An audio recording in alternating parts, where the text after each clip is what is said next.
In this second episode on quadratic equations, we're going to have to do a little bit more work to get the equation into the form of ax squared plus bx plus c equals 0. In the first episode, that was just about done for us. So here we've got a situation where we've got brackets, and even though we're trying to form brackets in the quadratic equation towards the end, remember we're trying to get a bracket with a binomial times another bracket with a binomial equals 0. And this doesn't look anything like that. So what we've got to do is we've got to actually dig deep into some sections that we've done already. So we've got to do expanding the product here on these brackets so that we get rid of the brackets and get a whole lot of different terms. Then we've got to add the like terms and make sure everything's on the left-hand side. So let's start off by using FOIL on a binomial times a binomial. So x times 2x. Then outers, x times 3, inners, 1 times 2x, and lasts, 1 times 3. And then here, remember, we have learned the shortcut, so I'm always going to do the shortcut. If I've got a bracket squared, I square the first term. I take the sign that's in the bracket for my second term. I multiply that by that, x times 1 is 1x, and I double it, which is going to give me 2x. And then I square the last term, remembering that it will always be positive because anything squared will be positive. And now I'm going to bring everything across to the left-hand side because I see it is a quadratic equation. And then I'm going to add up like terms. Some of you are going to no, let's be clever. Let's just do it all in one step because it's not that difficult. So I've got 2x squared on this side, and this is x squared here, which is going to come across as minus x squared. So 2x squared minus x squared is going to give me x squared. 3x plus 2x is 5x. This is going to come across as minus 2x. So 5x minus 2x is going to give me 3x.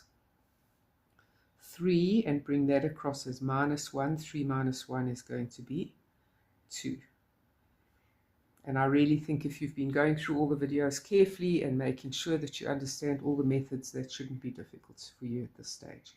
So now we do have a trinomial on the left-hand side, so we're going to factorize it. I'm sure you can factorize it in your head. We've got 1 times 1. Here we've got 2 times 1. 1 times 1 gives me 1. 2 times 1. And 2 and 1 can give me 3, and it is an addition situation because of that plus sign. So my brackets are going to be, reading across here, 1x and 2, 1x and 1. The signs in the brackets are the same, and they're both positive. Alright, so this part is very similar to what we did in episode 1. All I had to do at the beginning was multiply out the brackets so that I could then gather like terms. So a little bit of initial extra work.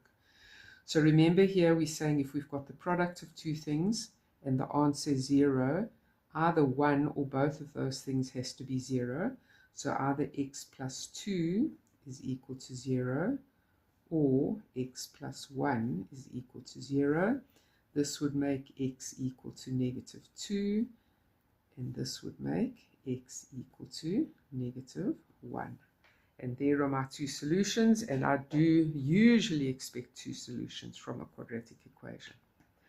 Right, here's another one also with brackets, so let's quickly work through that. Here we've got three things multiplied together, binomial times binomial, but they're also multiplied by 2. So let's leave the 2 outside for now and find out the product of these. So we've got a bracket times a bracket, but if we look carefully, the brackets are identical except the signs are different. And if you think back to factorisation, when did this happen? This happened when we were given dots, a difference of two squares that we had to factorise. So thinking in reverse, if this is like the answer to dots, I'm only going to have to work out the firsts and the lasts. And let me prove to you the inners and the outers are going to disappear. X times 1 is 1x. Negative 1 times x is negative 1x. 1x minus 1x is 0. So the inners and the outers will disappear. If you can spot things like that straight away, you save yourself a lot of work. So I really suggest that you get your brain in tune with analyzing what's going on and not just blindly working through all the methods. So x times x is x squared, and my lasts are going to give me -1. I still have that plus 1. I'm going to multiply the 7 into the brackets using the distributive law. So I'm going to get 7x, 7 times 2, 14. Right, many of you will have gone from here to this next step because you could process all of that. I've done it like this just to guide those who aren't able to do it. So now multiply the 2 into there. So I'm going to have 2x squared minus 2 plus 1. I'm going to bring everything across. Minus 7x minus 14 equals 0. 2x squared, there is no other x squared term, so that stays as it is.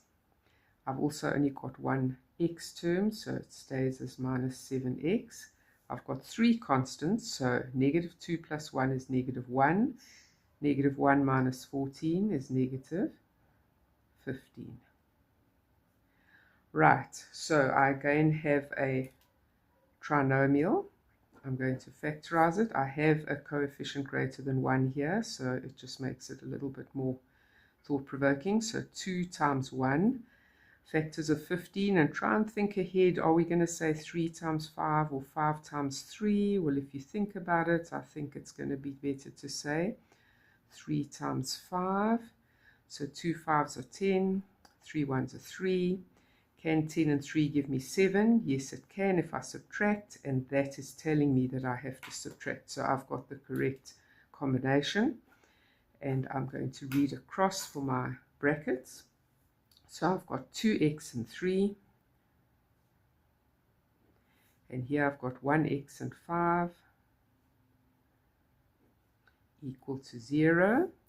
So the signs in the brackets are different, and the biggest combination is negative. So my inners are 3x, my outers are 10x. So my outers are the bigger combination, and the other one will be positive. So either 2x plus 3 will be equal to 0, or x minus 5 will be equal to 0. So here my linear equation, I'm going to isolate the x term on the left-hand side, will be equal to -3. I don't want 2x, I only want x. So therefore x is equal to -3/2. This one's more simple. If I isolate my x, my -5 goes to the other side and becomes +5. So there are my 2 solutions. Many of you are ready to go from here straight down to the answer. You can do all of this in your head because you just need to say to yourself, okay, then the 3 is going to go to the other side. It's going to become -3, and I'm going to be dividing by the 2. So straight away, you know you've got -3 on that side. Divided by 2 means that it's going to go into the denominator. Right, that's the end of episode 2. I hope episode 3 will be coming up within a day's time, and I hope you found that helpful.